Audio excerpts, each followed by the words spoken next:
तो गधा पैरों। इसको कहते हैं गजब की बेइज्जती। क्या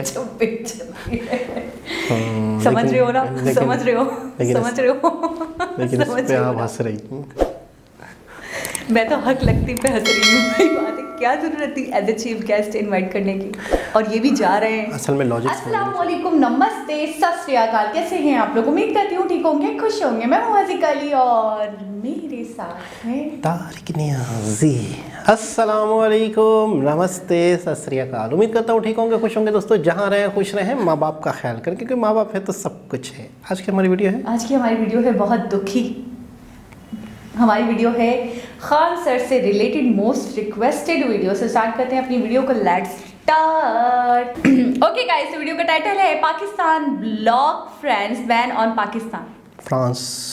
जय हिंद। देखिए, पाकिस्तान की जो विदेश नीति है किस तरह से चरमरा गई है और ये किस तरह से ब्लैक लिस्ट होने वाला है, इसको समझिए। 4-5 गलतियां इतनी बुरी बुरी किया है कि उतना तो मेरा कोई विद्यार्थी नहीं गलती करेगा जितना इसके विदेश मंत्रालय गलती कर रहा है। सबसे पहला देखिए, सार्क जो है ये 8 देशों का संगठन है। पूरा नाम होता है south Asian association for regional cooperation. इसमें 8 देश आते हैं: मालदीव, श्रीलंका, भारत, पाकिस्तान, अफगानिस्तान, नेपाल, भूटान, बांग्लादेश।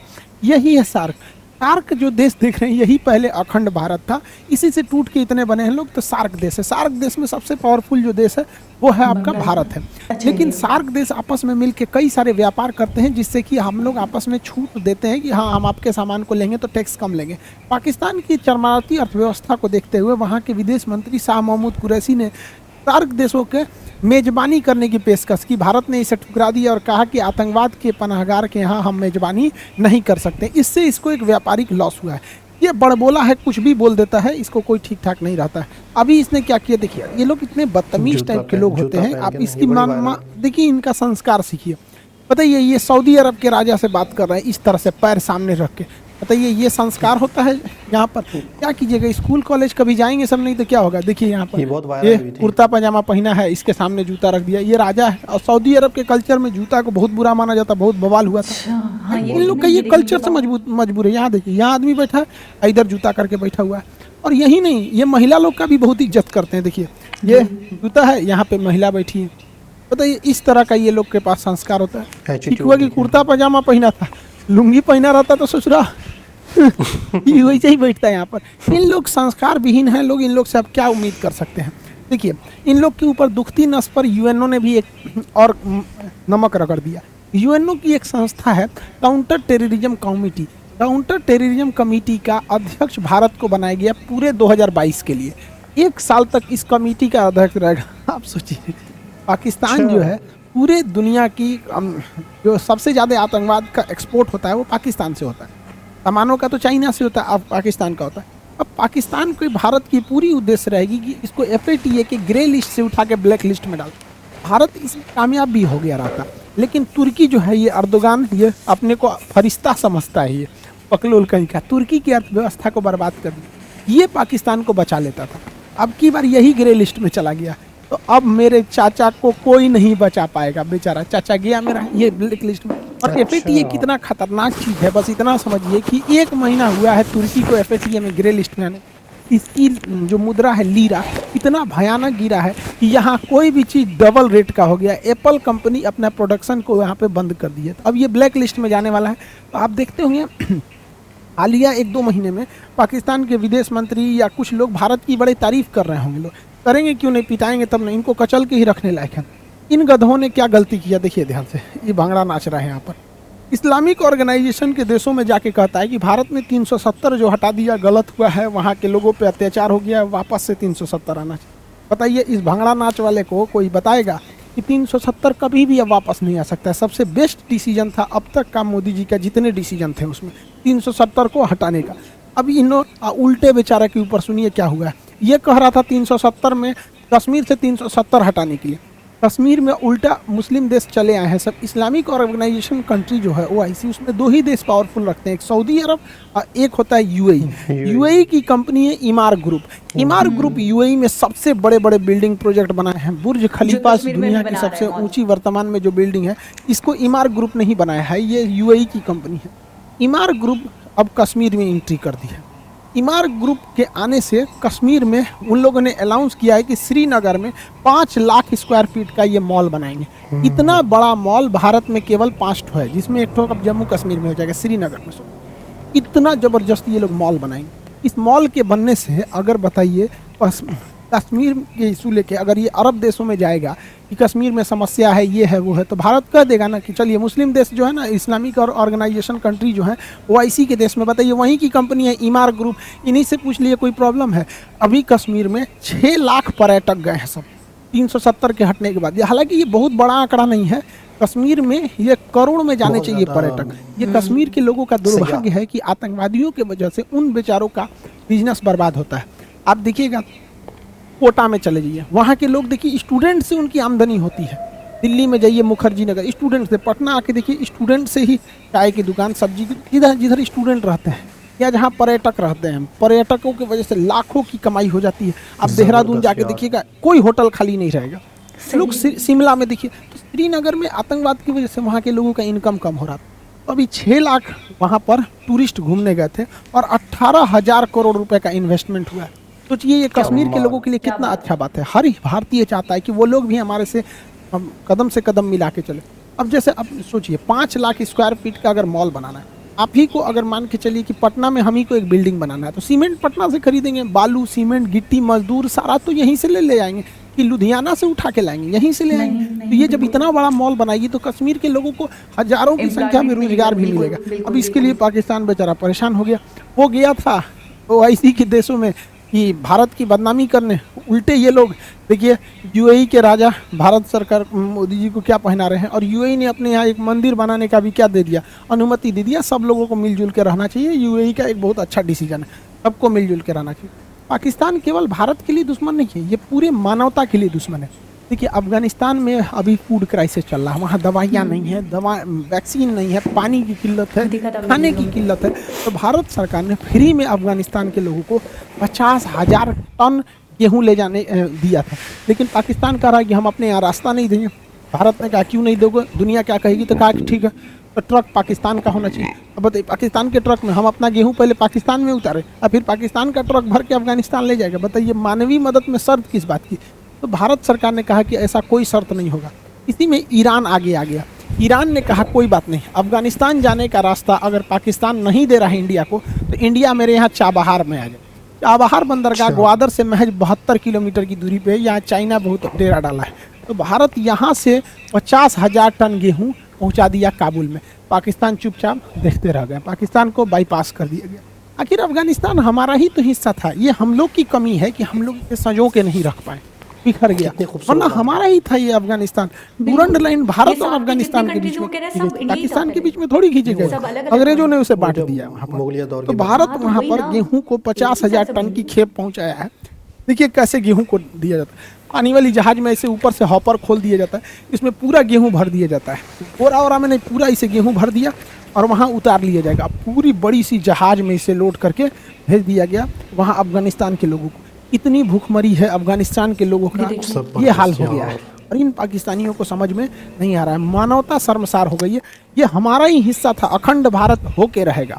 अखंड भारत ही, जब तक अखंड भारत नहीं रहेगा एशिया में शांति नहीं हो सकती। इन लोगों को खाना वगैरह पहुंचाया गया है। साथ में काबुल में बच्चों का केवल एक ही हॉस्पिटल है, इंदिरा गांधी हॉस्पिटल, बच्चों का हॉस्पिटल।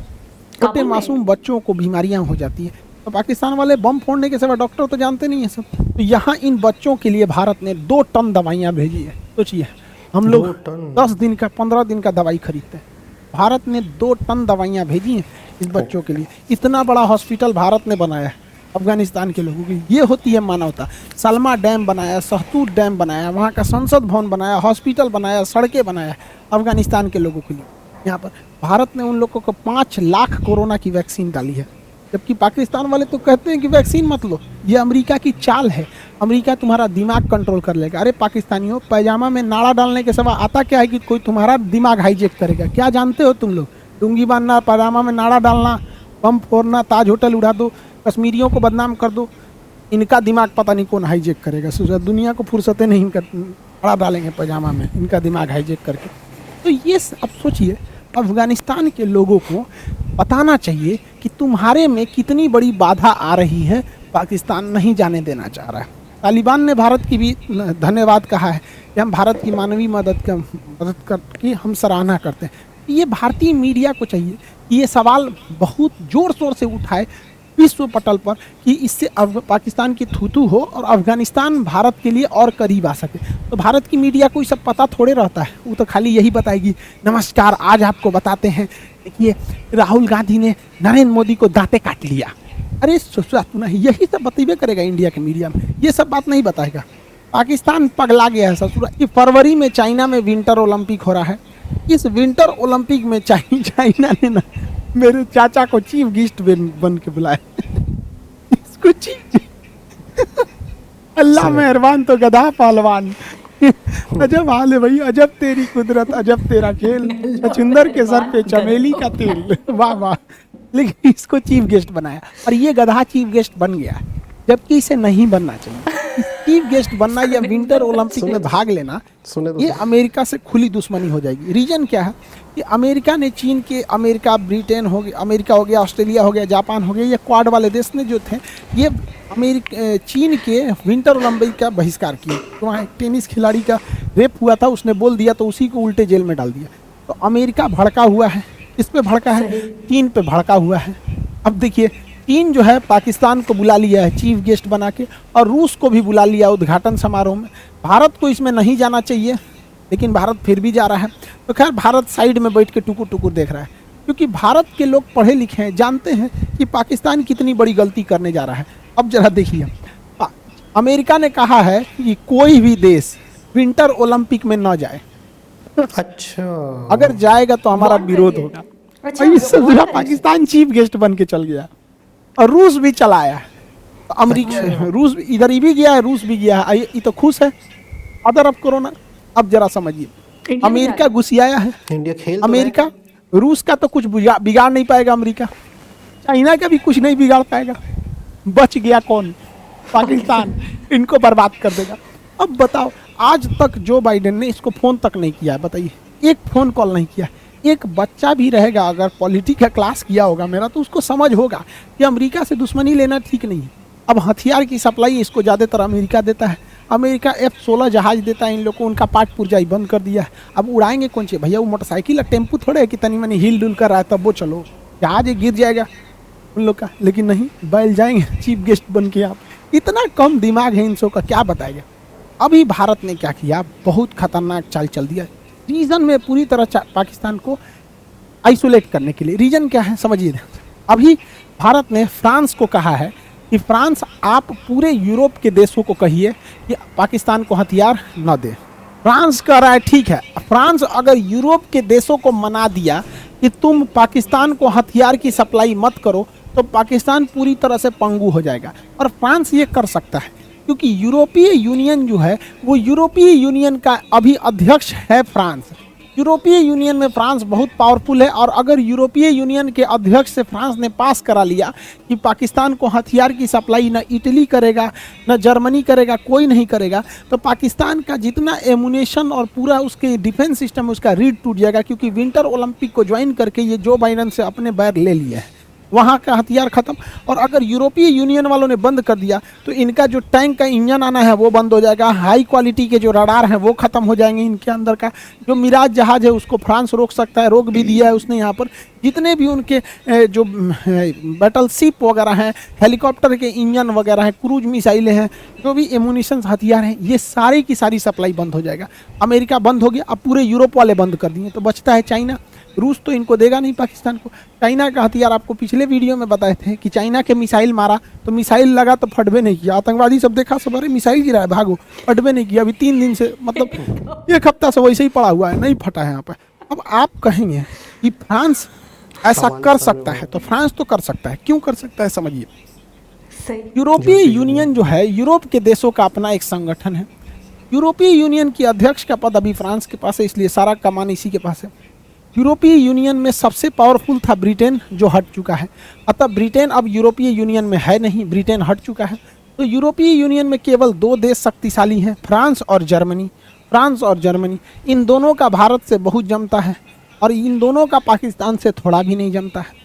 और इसमें फ्रांस के हाथ में आया है तो पूरे यूरोपीय यूनियन को बैन लगा दिया तो डिफेंस सिस्टम बर्बाद हो जाएगा। और इन गधों ने कर दिया और भारत ने फ्रांस से कह दिया है। फ्रांस और भारत की दोस्ती कितनी बेहतरीन है आप समझ सकते हैं वहाँ पर। अब आप कहेंगे कि फ्रांस ऐसा करेगा क्यों? फ्रांस ऐसा कर देगा, समझिए कैसे कर देगा। देखिए, याद कीजिए अप्रैल का महीना, 1 साल पहले याद कीजिए, चार्ली हेब्डो के कार्टून विवाद था तो पाकिस्तान में लोगों ने गरियाया था फ्रांस को।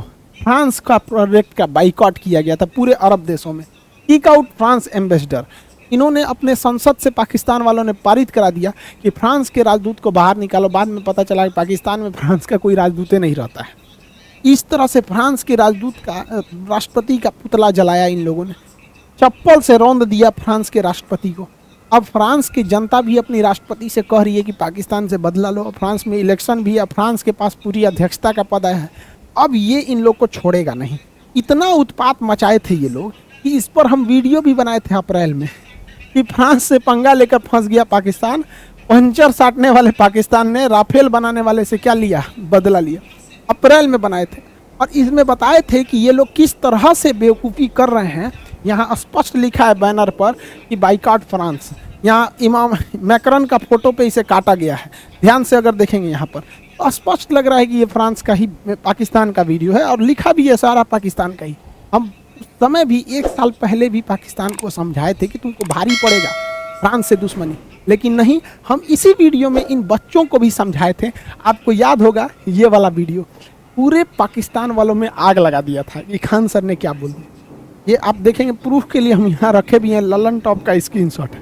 इससे एक पाकिस्तानी ने ना ट्वीट पे ट्वीट किया था, वकील सिवान खान के नाम पर खुद को मुसलमान साबित करने वाले अमित सिंह पर कार्रवाई होनी चाहिए।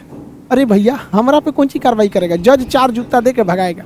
पूछेगा ना जज कि भैया ये पाकिस्तान का वीडियो है, स्पष्ट रूप से देख लो, यहाँ लिखा हुआ है कि फ्रांस के राजदूत को बाहर निकालना है। तो हम अब बताइए, अगर लोग ये कहते पाकिस्तान के बारे में बोले तो पाकिस्तान के लोगों को तकलीफ हो तो समझ में आना चाहिए। इंडिया में ट्वीट करके इंडिया में ट्विटर पे ट्रेंड करा दिया था सब।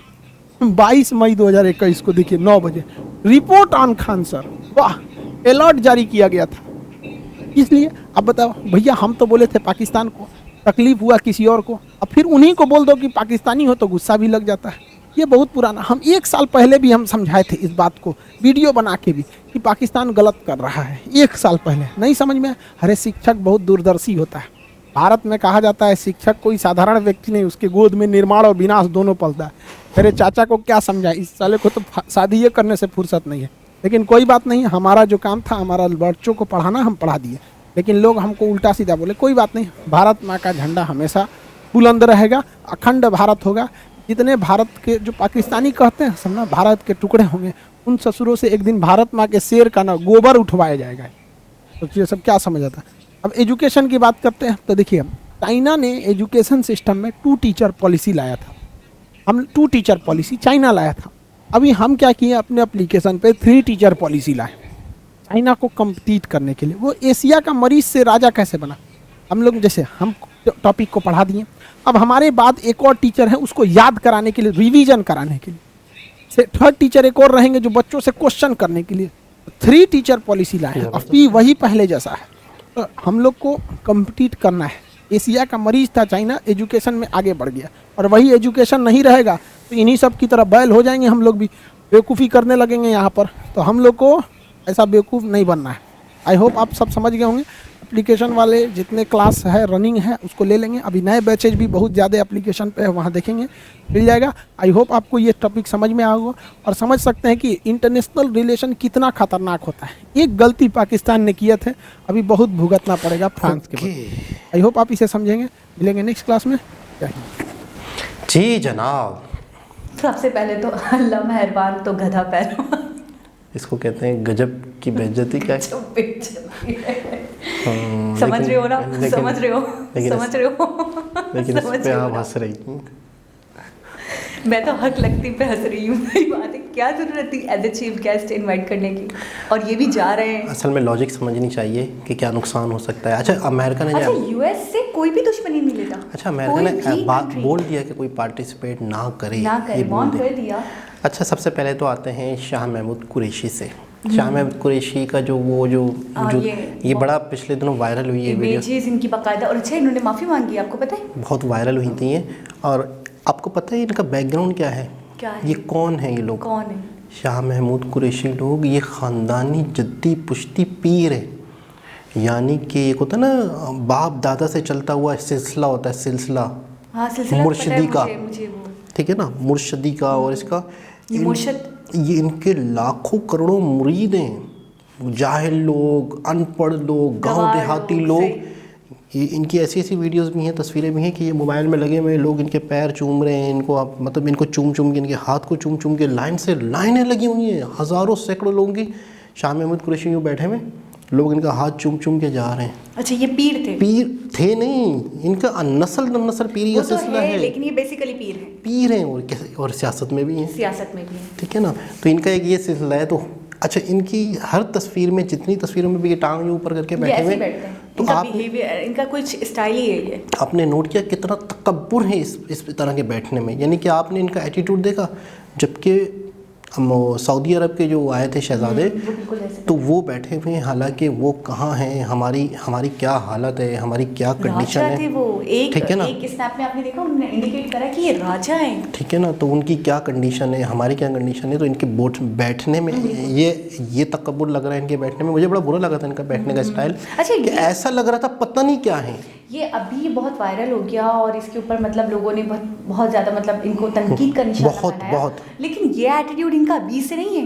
मैंने शुरू से जो जितनी भी इमेजेस इनकी देखी हैं, जितनी भी वीडियोस इनकी देखी हैं, जिसमें ये बात कर रहे हैं, कहीं पे मतलब किसी प्रोग्राम में इन्होंने शिरकत करी, किसी एंकर पर्सन से इंटरव्यू वगैरह हो रहा है, तो मैंने हर जगह इनको इसी स्टाइल में बैठे हुए देखा। अच्छा, एक और चीज़ मैंने नोट की है कि जिसकी भी हुकूमत रही है, अक्सर फॉरेन मिनिस्टर यही रहे हैं अक्सर। पिछली भी गवर्नमेंट, हाँ, हमारे यहाँ पता ही क्या होता है, मैंने अक्सर नोट किया है कि गवर्नमेंट तो बदलती है, नीचे वही लोग दूसरी गवर्नमेंट में घुस जाते हैं। मतलब एक अजीब सिस्टम है। चलो, फॉरेन पॉलिसीज हमारी बद से बदतर हो रही है। आप देखिए, बहुत ज़्यादा। अगर ये फॉरेन मिनिस्टर हैं तो इनका ये जो एटीट्यूड है, ये जो बिहेवियर, इसी की वजह से हम भुगत रहे हैं। मुझे ऐसा लग रहा है आपका फॉरेन मिनिस्टर ही इतना अच्छा हो, पूरी दुनिया से आपके अच्छे ताल्लुकात हो। इस वक्त पाकिस्तान के तो इस मामले में बहुत मामला ख़राब है, फॉरेन कंट्रीज़ के साथ बहुत ख़राब है। अच्छा, फिर बीच में बात की खान सर ने सार्क की। अच्छा, सार्क का आपने मुझे वीडियो के दौरान भी कहा और मैं भी थोड़ा सा मतलब आपसे क्लियर करना चाहूँगी कि अखंड भारत यानी कि ये पूरा खित्ता एक ही था, यानी कि अफगानिस्तान था, बांग्लादेश था, पाकिस्तान था, और कौन सा, नेपाल, श्रीलंका। अच्छा, भूटान, नेपाल, श्रीलंका, ये सब एक थे। ये 7 कंट्री, सार्क का मतलब 7 एशियन कंट्रीज, ठीक है ना। तो ये साउथ एशिया के वो कंट्रीज़ हैं जो हम सुनते रहते हैं ना कि क्या कहते हैं अपना, बहुत पहले राजा महाराजा, मुगलिया दौर और सोमनाथ और दूसरे आके हमले हुए थे। उस टाइम पे जो एक हिंदुस्तान था, पूरा जो मुत्तहद हिंदुस्तान कहते हैं ना, सोने की चिड़िया हिंदुस्तान। अच्छा, वो ये था। मैंने पता है, मैंने बुक्स में पीएचडी के कई बार बुक्स में मैंने ये पढ़ा है, मुत्तहदा हिंदुस्तान, मुत्तहदा हिंदुस्तान, मुत्तहद हिंदुस्तान, मुत्तहदा हिंदुस्तान। तो हर जगह मुत्तहदा का वर्ड यूज हुआ है, यानी कि यकजहती, यानी कि मुत्तहद, यूनिटी के साथ जो एक था। तो मुझे लग रहा है जब मुत्तहदा हिंदुस्तान की बात हो रही है तो मेरे हिसाब से सब हिंदुस्तान भी कहते थे, और हमारी किताबों में बर्रे सगीर का भी कि एक कॉन्टिनेंट था, ये बर्रे सगीर, ठीक है ना। तो ये समझो एक पूरा एक भारत था जिसमें सारे लोग रहते थे एक साथ। अच्छा, फिर उसके बाद बात आई सार्क में भी उन्होंने, अच्छा, सार्क में अफगानिस्तान भी ऐड है। और जिस तरीके से इन्होंने, अच्छा, मैं ये सोच रही हूँ कि एक थोड़ी सी लॉजिकल बात है कि वो जब सामान लोड करवा के वहाँ से लाएंगे, जो भी राशन है, जो भी फूड है, जो भी गेहूँ है, गंदम है, तो जब लाएंगे तो ट्रक यकीनन जिस कंट्री से आ रहा है उस कंट्री के ट्रक पे ही लोडिंग होकर आएगा ना सामान। और ये कौन सी जिद बहस है कि नहीं जी ट्रक हमारे होंगे, चेकिंग कर ले अगर आपको कोई डाउट है तो जब आप उसको मतलब आपकी बॉर्डर से अगर कोई चीज़ जाती है ना तो आप उसको प्रॉपर चेक कर सकते हैं। बिल्कुल। अफगानिस्तान से जब आप बनते हो बहुत, ठीक है, नेबर भी है और इसके अलावा इस्लामिक कंट्री है, तो जब आपको सोचना चाहिए कि मेरे ताल्लुकात इतने ख़राब होंगे अगर मैं मना करता हूँ, तो मुझे यकीनन इंडिया को अलाउ करना चाहिए। और अगर चेक एंड बैलेंस का मसला है तो आप चेक कर लो। इसमें तो हमने पूरी एक वीडियो देखी थी, प्रशांत धवन की थी शायद, हाँ, प्रशांत धवन कि उन्होंने डिटेल से बताया था कि पाकिस्तान ने मतलब है कि इंडिया ने वैक्सीन वगैरह, ईरान ने ईरान सपोर्ट ने किया। रास्ता दिया, जबकि ईरान के बहुत अच्छे ताल्लुकात नहीं है अफगानिस्तान से, बिल्कुल लेकिन ऐसा ही। उसके बावजूद उन्होंने बोला कि नहीं, वहाँ की आवाम, वहाँ की जनता के लिए मैं हाजिर हूँ। बड़ी बात है, और इंसानियत ही मैं तो कहता हूँ सब कुछ है। और अच्छा, एक और चीज़ मज़े की बात है कि अफ़गानिस्तान मुस्लिम कंट्री है, बिल्कुल। लेकिन ये बात कहना भी मुझे भी नहीं चाहिए कि मुस्लिम है या नहीं है। हाँ। इंसानियत है ना, ठीक इंसान है ना वो। लेकिन पॉजिटिव प्लस पॉइंट के तौर पे मैं बोल रहा हूँ, ये बोलना नहीं चाहिए कि मुसलमान थे तो पाकिस्तान को सपोर्ट करना चाहिए था, मुसलमान नहीं भी थे तब भी करना चाहिए, तब भी करना चाहिए था। और हमने इस पर प्रॉपर वीडियो देखी थी, उस पर भी हमें बहुत दुख हुआ था, बहुत अफसोस हुआ था कि यार ऐसा कैसे कर सकता है और ऐसा क्यों कर सकता है। बाकी लास्ट में जो इन्होंने जिक्र किया, एक इस इंसिडेंट हुआ था, पूरे तकरीबन मुसलमान कंट्रीज़ में इशू उठा था, जिसमें फ़्रांस की तरफ से खाके बनाए गए थे नबी पाक सल्लल्लाहु अलैहि वसल्लम के, जिसमें कहा गया था कि मतलब है कि कुछ वो किया गया था, मजाक उड़ाया गया था। तो हमने तो देखे नहीं, जो हम एहतजाज में सुनते रहते थे कि प्रोटेस्ट हुआ था बकायदा, तो उसमें रीज़न यही दिया गया कि इस प्रोटेस्ट के पीछे ये रीज़न है। फ्रांस का वो जो एम्बेसडर, फ्रांस का वो था कार्टूनिस्ट, उसने अखबारों में, मैगजीन्स में पब्लिश किए थे। फ्रांस ने किए थे, फ्रांस में ही वो सब कुछ हुआ था। तो फिर दूसरे कंट्रीज़ में ये एहतजाज हुए थे कि फ़्रांस के इससे ताल्लुकात ख़त्म किए जाएं और फ्रांस के जो कॉन्सुलेट है वो ख़त्म की जाए पाकिस्तान से, और यहाँ के एम्बेसी के जो लोग हैं उनको निकाला जाए यहाँ से। तो ये एम्बेसी को निकाला। हाँ, लेकिन वो तो कह रहे हैं कि है ही नहीं, थी नहीं। तो वो बता रहा है खान सर कि पाकिस्तानी अवाम एहतजाज तो कर रही थी, लेकिन उन्हें यही नहीं पता था कि पाकिस्तान में उनकी एम्बेसी ही नहीं थी। लेकिन हो क्यों नहीं थी, ये मैं भी हैरान हो रहा हूँ, क्योंकि हर कंट्री यहाँ पे हर कंट्री की होनी चाहिए। और पता है मैंने क्या सुना था, मैंने ये भी सुना था कि फ्रांस से ताल्लुकात ख़राब होंगे, न्यूज़ में बाकायदा मैंने सुना। तो इस वजह से इमरान खान ने इस मुद्दे को लेकर कोई एक्शन लिया भी नहीं, ना उनको निकाला और ना बाइकआउट किया। लेकिन आपको पता है बहुत हालात ख़राब हुए थे। और कराची में क्या वाक़या हुआ था उन दिनों में, पता है? बहुत पुरानी बात है ये। कराची में जितने भी सिनेमा थे ना, मौलवियों ने वो जला दिए थे। जितने भी 4-5 एक रोड पे सिनेमा होते हैं कराची में। अगर अभी तो जदीद सिनेमा भी आ गया है, कौन सा वाला, ये न्यूप्लेक्स और ATM वगैरह कुछ सिनेमा खुल गए हैं कराची में, लेकिन पहले एक होते थे पुराने दौर के सिनेमा कराची में, तो वो 4-5 सिनेमा एक साथ लाइन से जला दिए थे। तो वाकई मतलब है कि इस बात पे थोड़ी सी हैरत हो रही है कि फ्रांस की एम्बेसी नहीं थी, यकीन मतलब। अच्छा, आप एक बात बताएं, जैसे खान सर ने कुछ ऐसी गलतियां हैं जिनको इंडिकेट करवाया, जो नहीं होती तो पाकिस्तान की कंडीशन बहुत बेटर होती, तो आप इससे मुत्तफिक होते? देखिए, फ़ॉरेन का पॉलिसी जो है, अच्छा एक होता है इमरान खान और एक होती है इमरान खान के आसपास के लोग, उनको गाइड करने वाले, उनको बताने वाले। तो उनको भी चाहिए ना कि आप उनको देखिए, फॉरेन मिनिस्टर जो होता है ना, वो कोई भी मिनिस्टर जिस चीज़ का मिनिस्टर होता है उसका खिलाड़ी होता है। फॉर एग्जांपल नितिन गडकरी जी, उनके पास जो मिनिस्ट्री है वो उसके चीते हैं, चीता जिसको चीता कहते हैं ना, ठीक है ना। और जो रेलवे मिनिस्टर, जो रेलवे मिनिस्टर हैं वो उस चीज़ के खिलाड़ी हैं, ठीक है ना। तो हमारे जो फॉरेन मिनिस्टर हैं कितने सालों से ये रहे हैं, इनके बाहर कंट्रीज़ में आना जाना है, जो भी है, तो इनको अमेरिका के साथ हमारे मामला, रशिया के साथ हमारे मामला, चाइना के साथ हमारे मामला, तो इन लोगों को गाइड करना चाहिए या इनको बताना चाहिए कि आपने ये फैसला करना है, आपने नहीं करना है। और फिर पूरी मुशावरत होनी चाहिए, एक मीटिंग बैठनी चाहिए कि भाई इसका रिएक्शन क्या होगा। तो खान सर कितने ज़्यादा मजाक बनाने वाले अंदाज में कह रहे हैं कि इनको ये भी अक्ल नहीं है कि ये जो कर रहे हैं वहाँ तो चीफ गेस्ट बन रहे हैं, लेकिन इनको नुकसान होगा। तो इसका मतलब है कि ये हमारी नाअक्ली है ना, ये हमारी मतलब है कि बेवकूफ़ी कह लें, क्या कह लें, कि हमें ये भी नहीं पता कि हमें क्या फ़ैसले करने चाहिए, उनका रिजल्ट क्या निकलना है। इसको ऐसे कह सकते हैं कि हम इतने नादान हैं कि हमें ये नहीं पता हमें क्या करना है और क्या नहीं करना है। अच्छा, अभी तो समझ में नहीं आता, लेकिन उसका रिजल्ट क्या निकलना आने वाले वक्तों में आएगा ना उसका। तो वैसे बात है, आउटपुट तो अभी आपने इनपुट दिया तो आउटपुट आएगा ना। तो यही तो ना कि अभी आप ये कर रहे हैं तो उसका रिजल्ट क्या निकलना है। वो कहते हैं ना, हर एक्शन का रिएक्शन है। अब आपने जो एक्ट किया है, अब उसका रिएक्ट तो आपको भुगतना ही है। लेकिन एक रिएक्शन जो हमें पता है या जो हम बचपन से सुनते थे कि पाकिस्तान में जो भी होता है या जो भी जिस तरीके से मामलात होते हैं, हमारे यहाँ कहा जाता था कि ये हो रहा है, ये हो रहा है, ये हो रहा है। 10 साल पीछे चले जाएं, अमेरिका अब कहा जाता है कि ये हो रहा है, ये हो रहा है, तो ये हो रहा है। तो अब शायद हो सकता है कि पाकिस्तान की पॉलिसी टोटली ही टर्न कर गई हो, चाइना की तरफ। टोटल ही उन्होंने अमेरिका को निगलेक्ट करना है।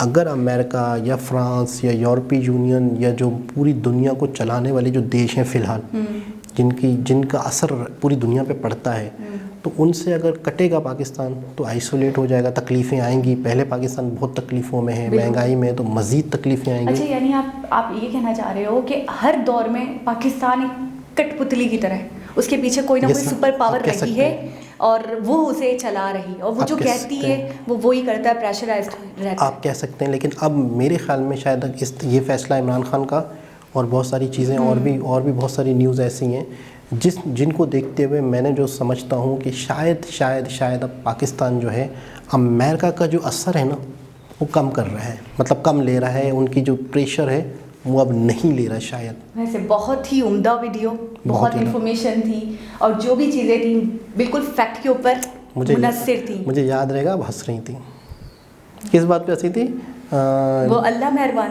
तो गधा पहलवान, तो आप हंस रही थी मुझे याद रहा।